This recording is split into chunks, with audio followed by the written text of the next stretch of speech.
Mbah Buyut. Beliau sudah bertahun-tahun sakit dan tidak bisa terbangun dari ranjangnya. Tiba-tiba berdiri di hadapanku dengan tatapan yang sangat mengerikan. "Iki dudu omahku. Aku kudu mulih neng omahku. Punden putuk. Ini bukan rumahku. Aku harus kembali ke rumahku. Punden putuk." Ucapnya dengan suara yang berat. Sama sekali tidak seperti suara seorang nenek yang berumur 98 tahun. Punden putuk. Itu tempat apa? Apa yang pernah terjadi di sana? Sehingga Mbah Buyut terus tersiksa dengan sosok yang tidak henti-hentinya merasuki dirinya untuk kembali ke tempat itu. Jawa Timur 2016. Dia adalah Bagina. Kami memanggilnya Bayut, seorang nenek tertua di desa kami, yang saat ini berusia kurang lebih 98 tahun, sama seperti nenek pada umurnya. Beliau berbadan kecil, kurus, dan sedikit membungkuk. Beliau tinggal sendiri di rumahnya, tapi ada 2 orang anaknya yang tinggal berdampingan dengan Bayut di rumah yang berbeda. Merekalah yang selama ini selalu mengurus Bayut bersama warga desa yang peduli. Beberapa tahun yang lalu, sekitar tahun 2014, Bayut jatuh sakit. Dari diagnosanya, beliau sakit tua, layaknya orang lanjut usia pada umumnya. Sejak saat itulah, beliau menjadi susah beraktivitas. Bahkan untuk berjalan pun, beliau harus menggunakan tongkat. Dan semenjak saat itu pula, Bayut semakin perlu diperhatikan. Untuk kebutuhan hidup, kedua anak Bayut selalu memperhatikan, mulai dari makan hingga keperluan lainnya. Dan saya adalah Rini. Saya tetangga yang tinggal di sebelah rumah Bayut. Ada cerita yang cukup membuat merinding dan membuat seluruh desa menjadi heboh kala itu. 1 tahun semenjak Bayut sakit, mulai ada keanehan akan penyakit yang dialami oleh Bayut. Awalnya saya dan juga keluarga merasa terganggu dengan keberadaan Bayut saat kejadian itu. Bukan tanpa alasan. Pasalnya setiap malam Jumat hingga Jumat siang menjelang sholat Jumat, Bayut selalu menangis. Nangisnya terdengar sangat pilu, seperti orang yang sangat kesakitan. Dan bukan itu saja yang membuat bulu kuduk merinding. Tidak jarang Bayut sering berteriak, "Panas, tolong. Aku ojo dipasung ning kene.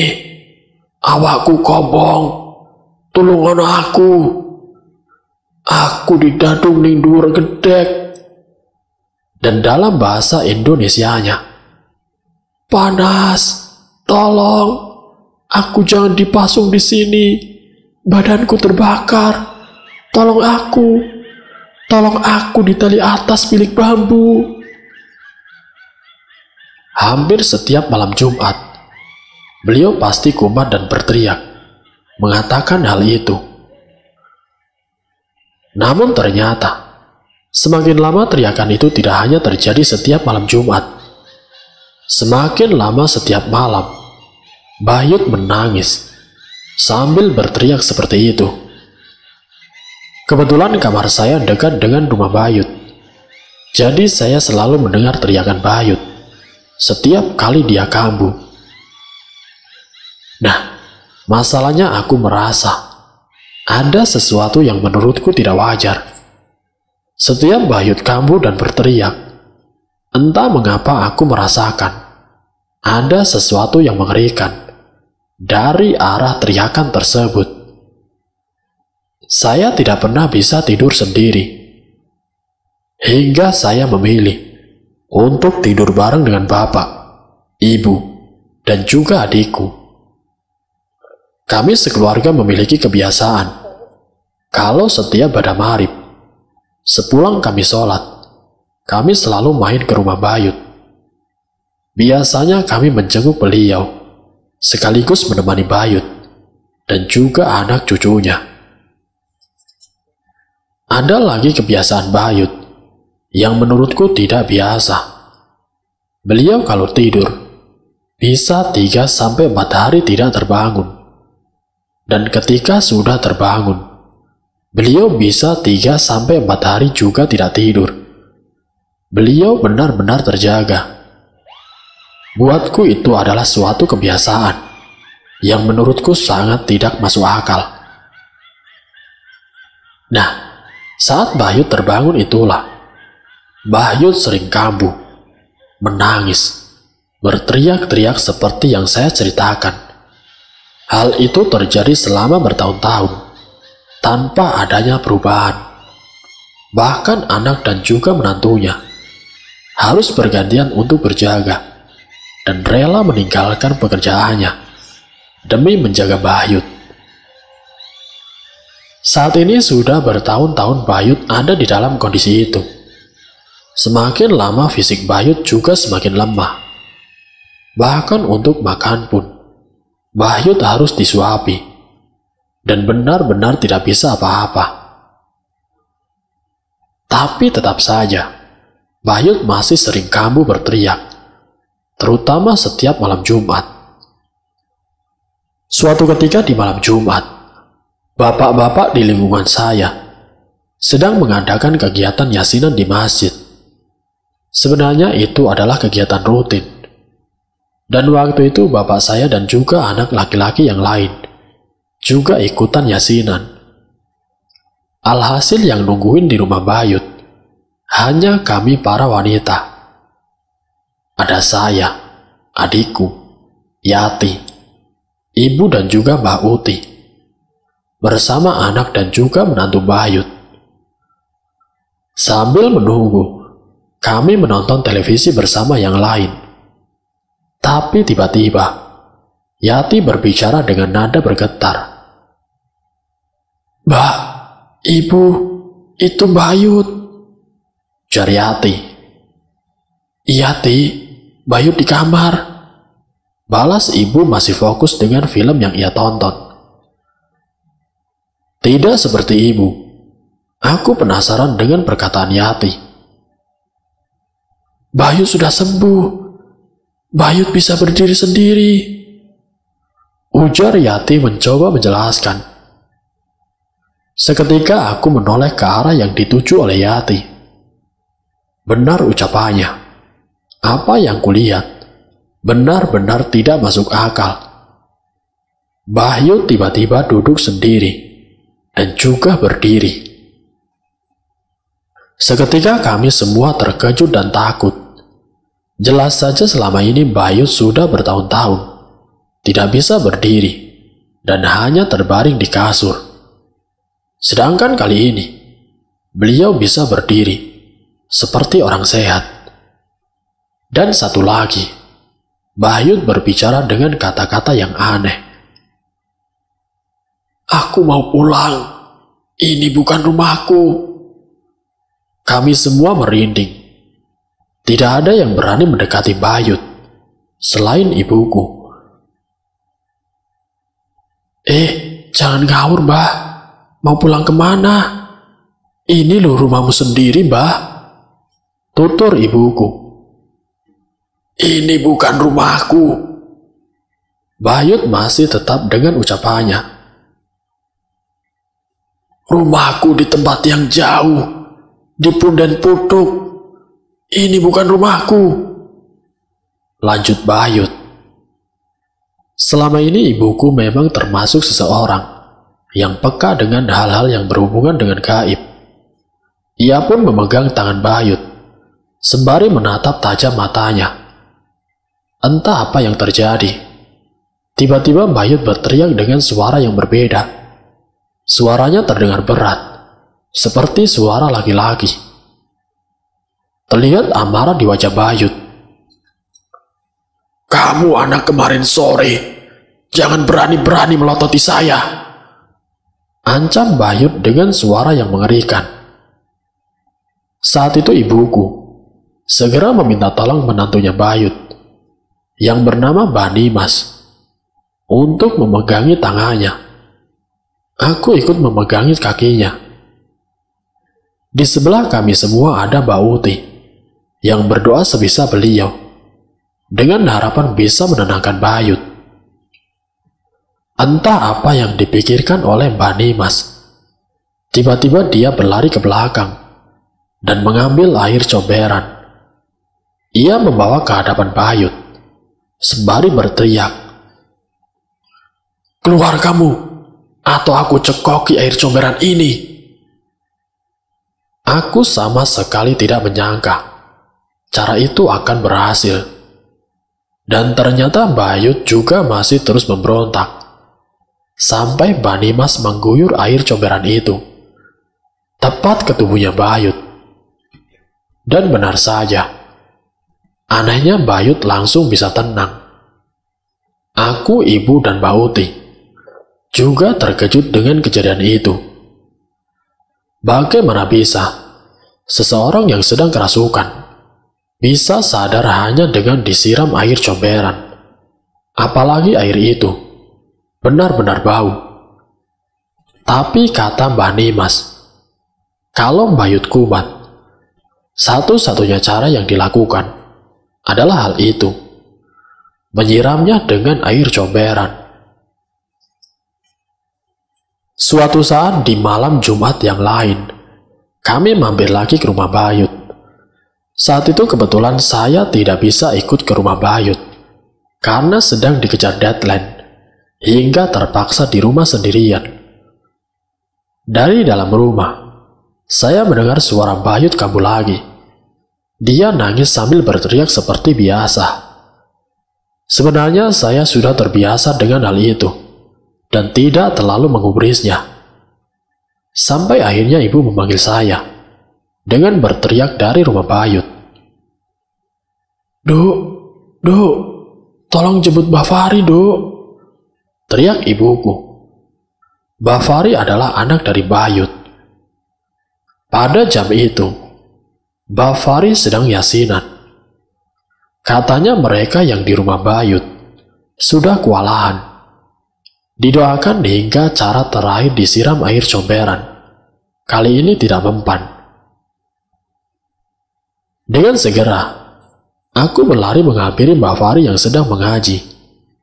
Aku menceritakan kejadian di rumah Bayut. Hingga akhirnya, Mbak Fari mengajak salah seorang sesepuh desa dan juga Pak Kiai untuk ikut ke rumah Bayut. Benar saja, begitu sampai di rumah, kami melihat keadaan rumah Bayut. Sudah berantakan. Barang-barang berserakan di mana-mana. Terlihat ibu dan Pak Nimas tengah menghalangi pintu keluar untuk menghalangi Bayut yang masih marah dan memaksa untuk pulang. Saat itu Yati dan juga Mbak Uti sudah disuruh pulang karena keadaan sudah benar-benar berbahaya. Seketika saat melihat keadaan itu, Mbak Fari, sesepuh desa, dan juga Pak Kiai masuk ke rumah dan segera menahan Bayut. "Siapa kamu? Apa maumu?" tanya Pak Kiai yang telah sempat membacakan doa sebelumnya. Jawaban Bayut tetap sama. Ia menatap Pak Kiai dan berkata dengan suara yang berat, "Aku mau pulang ke Punden Putuk. Ini bukan rumahku." Dengan berbagai cara, mereka mencoba menahan Bayut, bahkan hingga dipasung. Namun mereka masih saja kalah tenaga, dan bahkan terpental hingga ke belakang. Memang sulit dipercaya. Tapi saat itu, aku melihatnya dengan mata kepalaku sendiri. Dan masih ada saksi yang lain juga. "Mbak Fari, tunggu di luar. dan ikuti apa-apa saya. Tiba-tiba Pak Kiai memerintah Mbak Fari, seolah memiliki sesuatu rencana. Pak Kiai pun membacakan sebuah doa, dan kemudian melepaskan pasungan di kaki Bayut. Seperti dugaan semua orang yang ada di sana, Bayut segera berlari menuju keluar rumah. Mbak Fari, sekarang! Pak Kiai memberi aba-aba kepada Mbak Fari untuk menangkap Bayut. Tepat saat Bayut keluar dari pintu rumah dan tertangkap oleh Mbak Fari, tiba-tiba Bayut kembali tenang dan tidak berdaya seperti sebelumnya. Kejadian malam itu benar-benar membekas di kepalaku. Sebuah kejadian yang sangat tidak masuk akal dan membuatku semakin merasa penasaran dengan apa yang terjadi dengan Bayut. Sayangnya kejadian itu bukanlah akhir dari masalah yang dialami oleh Bayut. Kini keadaan Bayut semakin mengenaskan. Ia semakin sering kambuh dan kesurupan. Bahkan saat tidur pun, kaki Bayut harus diikat ke kaki Mbak Fari dan juga Mbak Nimas. Pasalnya sempat kejadian, pada saat Bayut sedang tidur, ia kembali kambuh dan mencoba untuk melarikan diri. Anggota keluarga yang semakin khawatir mencoba mencari pertolongan dari berbagai pihak, mulai dari pertolongan medis, orang pintar, kiai dari berbagai kota, bahkan luar daerah. Sayangnya masih tidak ada solusi dari mereka. Ada yang bilang Bayut ketempelan leluhur beliau. Ada pula yang bilang Bayut ketempelan anak beliau yang dulu sempat keguguran. Bahkan ada yang bilang Bayut harus melakukan suatu syarat untuk diselesaikan. Entah, saya tidak mengerti dengan itu semua. Ada lagi yang lebih nyeleneh. Ada seorang yang menurutku lebih pantas disebut seorang dukun. Anak Bayut yang di luar kota mencarikan dukun itu.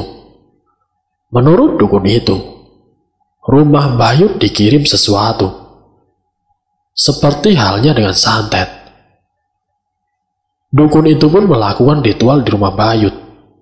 Ia juga membawa sebuah telur, ditempelkan ke tubuh Bayut sambil membaca mantra. Telur itu dipecahkan dan ada jarum karatnya di dalamnya. Bayut ini disandet di bagian perutnya. Saat kambuh, perutnya akan membesar, ucap dukun itu. Saat itu kami semua yang menyaksikan hanya mengiyakan saja. Padahal kami tahu dengan jelas bahwa yang dukun itu katakan sama sekali tidak terjadi. Saya juga tidak tahu itu jarum dari mana. Bahkan beberapa dari kami ada yang menertawakan dukun itu. Dukun itu juga menanam banyak sesajen di rumah Bayut. Dan sialnya entah mengapa, intensitas kambuhnya Bayut jadi semakin sering. Rumah kami terletak di daerah pegunungan. Di depan daerah rumah kami adalah sawah dengan model terasering yang berundak-undak. Nah, selisih tinggi antar petak itu memang lumayan tinggi. Paling rendah 1 meter, dan yang paling dalam bisa hingga 4 meter. Semakin ke bawah akan semakin curam. Dan sawah di depan kami ada sampai 4 undakan. Sekat antara sawah satu dan lainnya dibatasi dengan sungai kecil. Ada jembatan bambu yang dibuat di sana, tapi untuk melewatinya juga cukup sulit. Untuk melewati jembatan itu harus benar-benar menjaga keseimbangan. Kalau sampai jatuh, hampir dapat dipastikan bisa keseleo atau bahkan patah tulang dengan curamnya sungai itu. Setelah sungai kecil itu, ada kebun tebu seluas 3 hektar yang bentuknya seperti lembah. Jadi kalau diurutkan, sawah atas yang berundak, nyebrang sungai, kebun tebu, dan sawah berundak lagi di bawah. "Duh, di luar hujan?" tanya ibuku. "Iya, Bu, sudah dari tadi, dari jam 11 siang, Bu," balasku. Saat itu hari sudah mulai malam. Memang kalau dari dalam, tidak terasa kalau di luar sedang hujan. Orang sini menyebutnya hujan mendung putih, di mana tetesan hujan hanya berupa rintik-rintik dan awet. "Bapak tidak yasinan?" tanya ibu kepada bapak yang masih tenang di rumah. Padahal hari ini malam Jumat. "Tidak, Bu, lagi libur, tidak ada yang datang," balas bapak. "Oh alah, kita mampir rumah Bayut enggak?" tanya ibuku.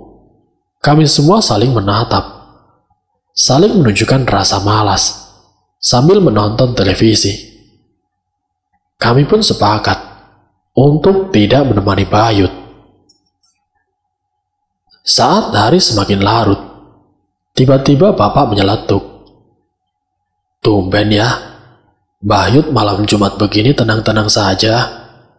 Biasanya jam segini sudah mulai kambuh."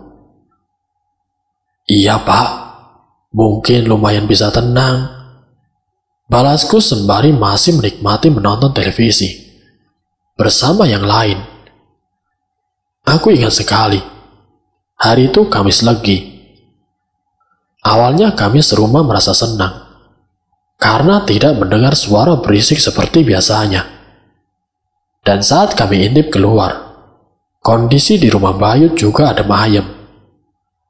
Tapi ketenangan itu rupanya hanya berlangsung sebentar.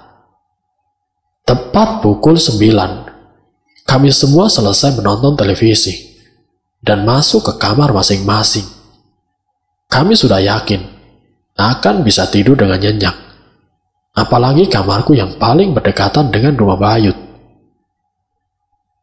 Tapi ternyata tidak.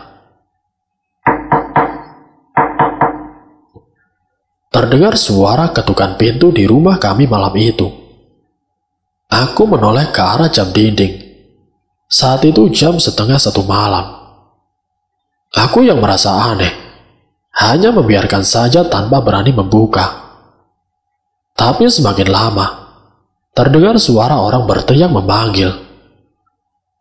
"Pak, tolong Pak, Bayu tidak ada." Itu adalah suara Mbak Fari. Sontak kami semua keluar dan panik. "Innalillahi wa inna ilaihi roji'un," ucap kami sekeluarga saat membuka pintu untuk Mbak Fari.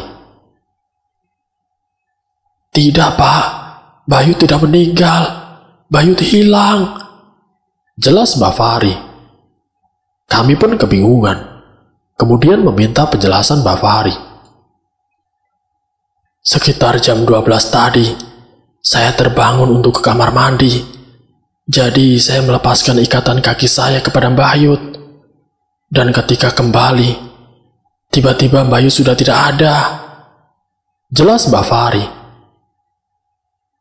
"Mbak Nimas, bukannya Mbak Nimas juga tidur sama Bayut?" tanya ibuku. "Nah itu, tiba-tiba ikatan di kaki Mbak Nimas juga terlepas. Dia pun tidak sadar," lanjut Mbak Fari. Mbak Fari juga sudah membangunkan Mbak Nimas. Mereka mencari hingga pekarangan, kandang, kamar mandi dan juga sekitar rumah. Sayangnya keberadaan Bayut sama sekali tidak ditemukan. Hujan turun semakin deras. Kami pun membantu Mbak Fari membangunkan tetangga untuk membantu mencari Bayut. Seluruh pria dalam satu RT membantu kami untuk mencari Bayut, mulai dari yang tua hingga yang masih muda. Pak RT pun mengatur warganya untuk membentuk beberapa kelompok pencarian. Pencarian dilakukan ke seluruh tempat yang mungkin didatangi oleh Bayut, mulai dari petak sawah, menelusuri sungai, hutan bambu, pekarangan warga, sembari menabuh kentongan dan memanggil nama Bayut. Di tengah hujan deras itu, para pemuda dan juga bapak-bapak mencari hingga berjam-jam sampai ke ujung kampung. Namun tidak ada tanda-tanda keberadaan Bayut. Bahkan ada beberapa tempat mencurigakan yang sampai diperiksa 3 kali dengan senter, namun tetap tidak ada petunjuk. Pencarian itu terus dilakukan oleh warga, bahkan hingga terdengar tarim subuh. Saat itu warga sudah kebingungan setelah lebih dari 4 jam mencari keberadaan Bayut di bawah hujan deras. Saat itu warga memutuskan untuk melaksanakan sholat subuh di masjid, sembari berdoa agar Bayut segera ditemukan dalam kondisi apapun. Lalu setelah itu, Pak Kiai dan juga Pak RT memutuskan agar pencarian Bayut dilanjutkan ketika matahari sudah muncul, agar lebih mudah dan tidak berbahaya untuk warga. Sambil menunggu matahari terbit, kami semua kembali berkumpul di rumah Mbak Fari. Kami menunggu dengan cemas dan khawatir tentang keadaan dari Bayut. Bayut ketemu. Orangnya ada di sini. Dia masih hidup. Tiba-tiba terdengar suara teriakan dari seorang yang masuk ke dalam rumah. Sontak seluruh warga segera mengikuti orang itu menuju tempat di mana Bayut berada. Aku tidak mungkin lupa. Malam itu kondisi hujan sangat deras, tapi yang terlihat di hadapan kami benar-benar tidak dapat dipercaya. Bayut tergeletak di tengah ladang tebu dengan dikerubuti semut rangrang dalam keadaan kering. Anehnya tidak ada sedikitpun goresan luka dari daun tebu atau apapun di sana. Warga pun bergidik ngeri saat melihat Bayut menyeringai tersenyum saat sudah ditemukan. Namun walau begitu, warga yang menghampiri tetap memaksa untuk mengangkat tubuhnya menaiki motor. Dan tepat ketika sudah meninggalkan ladang tebu itu, Bayut kembali jatuh, tidak berdaya lagi. Pak, tidak mungkin kan Bayut bisa ke tengah ladang tebu itu sendirian? Ini jauh banget loh dari rumah. Tanyaku pada bapak. Bapak juga tidak mengerti, Dok. Berarti kan harusnya Bayut harus lewat pinggiran tebing dan nyebrang jembatan bambu. Benar-benar aneh. Balas bapak yang juga tidak mengerti. Walau kembali dalam tubuh lemah, tapi Bayut masih tersadar. Bayut, Mbah kenapa toh Mbah? Kok bisa di kebun tebu sana? Tanya Pak RT, mencari tahu apa yang terjadi. Bayut pun menjawab dengan tatapan yang lemah. Aku semalam diajak bapak naik becak. Aku diajak nonton ludruk. Bapak yang dimaksud Bayut adalah almarhum suaminya yang sudah lama meninggal. Jelas seluruh warga terheran mendengar jawaban dari Bayut seperti itu.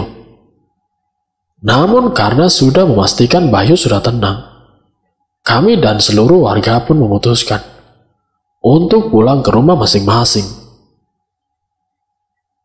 Kejadian hilangnya Bayut saat itu benar-benar membuat satu desa kebingungan. Apalagi semenjak kejadian itu, kesehatan Bayut semakin menurun hingga tidak bisa berbuat apa-apa selain terbaring di ranjang. Selain kejadian itu juga mulai terdengar cerita-cerita aneh ada beberapa bapak-bapak yang bertugas untuk ronda. Saat mereka melewati rumah Bayut, mereka melihat sesosok kakek-kakek duduk di teras rumah Bayut, terdiam tanpa melakukan apapun. Saat selesai berkeliling dan ingin menyapa kakek itu, anehnya kakek itu sudah menghilang tanpa jejak. Hal ini terjadi beberapa kali dan disaksikan oleh beberapa orang yang sedang meronda. Mengetahui kejadian itu, aku pun mencoba mencari tahu sebenarnya ada apa dengan Bayut, sampai ada banyak kejadian aneh tentangnya. Ada ritual pesugihan yang pernah dilakukan Bayut bersama almarhum suaminya. Mbah Uti mencoba menceritakan apa yang ia tahu pada aku. Punden Putuk itu adalah tempat sakral yang berada tidak jauh dari desa kita, tambah Mbah Uti. Itu tempat apa, Mbah Uti? Memangnya Bayut ngapain di sana? Tanyaku penasaran. Mbah Uti menghela nafas, seolah berusaha mengingat apa yang terjadi di masa lalu. Dulu Bayut itu orang tidak punya. Beliau bersama almarhum suaminya akhirnya memutuskan untuk melakukan ritual pesugihan di Punden Putuk. Aku memperhatikan ceritanya benar-benar. Rasa penasaranku sangat tidak terbendung kali ini. Dulu rumah Bayut ini dihias serba hijau, mulai dari gorden, taplak meja, kelambu, spray dan semua ornamen rumahnya berwarna hijau. Dan yang mengerikan lagi, saat beberapa anak dan cucunya yang ada di dalam kandungannya meninggal, beberapa orang yang mengerti mengatakan bahwa mereka dijadikan tumbal oleh Bayut dan juga almarhum suaminya. Cerita Mbah Uti saat itu benar-benar membuatku merinding. Demi kekayaan, Bayut sampai tega mengorbankan janinnya dan janin cucunya yang belum lahir. Kalau Mbah Uti ingat dulu, almarhum suaminya Bayut juga kesulitan meninggal saat sakaratul maut. Siksaannya begitu berat. Lanjut Mbah Uti dengan wajah yang memelas mengingat kejadian tersebut. Saat itu sesepuh desa meminta untuk disembelihkan kambing kentit yang berwarna putih hitam. Kambing itu disembelih di Punden Putuk, tempat Bayut dan almarhum suaminya melakukan pemujaan. Sesepuh desa menceritakan saat ia menyembelih kambing itu, di sana ia dibantu oleh banyak sosok. Konon kabarnya sosok-sosok itu adalah para tumbal yang rohnya disandra di sana. Mbah Uti menjelaskan. Aku hampir tidak percaya dengan cerita Mbah Uti. Namun apa yang terjadi tentang Bayut membuat cerita Mbah Uti menjadi masuk akal. Di tahun 2018, saya dipindah tugaskan di luar kota, hingga lama tidak mendengar kabar tentang Bayut. Saat itu aku teringat, saat kecil saat Bayut masih menempati rumah joglo, yang memiliki 3 kamar berjajar. Aku selalu ingat bahwa kami dan orang lain dilarang untuk memasuki kamar tengah di rumah itu. Pernah sesekali kamar itu terbuka, dan beberapa kami sempat melihat apa yang ada di dalamnya. Sepasang keris tersimpan di sana, bersama sesaji, pisang raja serta bunga-bunga. Tidak hanya itu, setiap malam Jumat, biasanya Bayut dan juga almarhum suaminya juga menyiapkan kopi pahit, sirih buat nginang, dan rokok yang bungkusnya kulit jagung. Pernah sesekali aku iseng masuk ke dalam sana, dan Bayut marah besar pada aku. Terkadang aku penasaran dengan keadaan Bayut dan menanyakan pada orang rumah. Baru akhirnya, di akhir Desember 2018, saya menceritakan bahwa Bayut sudah berpulang setelah dilakukan ritual, sama seperti almarhum suaminya. Ritual penyembelihan kambing kendit dilakukan lagi di sebuah tempat sakral, sebuah tempat di mana semua tragedi yang dialami Bayut bermula, sebuah tempat di mana mereka berdua melakukan pemujaan, sebuah tempat yang disebut dengan nama Punan Putuk. Semoga dari kisah ini kita dapat mengambil hikmah dan juga pelajarannya. Wassalamualaikum warahmatullahi wabarakatuh.